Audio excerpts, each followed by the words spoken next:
What is OAuth 2.0? Is an industry-standard protocol that lets applications securely access user data from another service, like Google or Facebook, without ever sharing the user's password. It's widely used to grant apps permission to act on a user's behalf, making logins and data sharing safer and more efficient for both users and developers. Key roles in OAuth 2.0.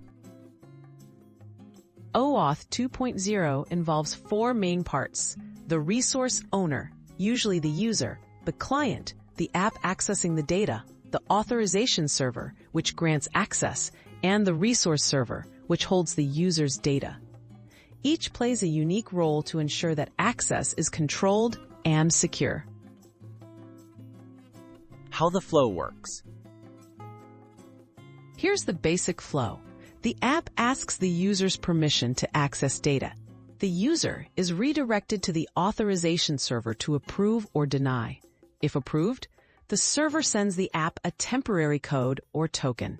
The app then uses this token to access the user's data without ever needing their password. Access tokens and security. The access tokens are randomly generated strings that the app uses to prove it has permission to access protected resources. These tokens are short-lived, reducing the risk if they're stolen. OAuth 2.0 can also use refresh tokens to get new access tokens automatically, keeping sessions secure without user intervention. Common uses and best practices. OAuth 2.0 is used for secure sign-ins, connecting third-party apps, and protecting APIs. Best practices include using secure redirect URLs, keeping client credentials confidential, and never storing access tokens in unsafe places.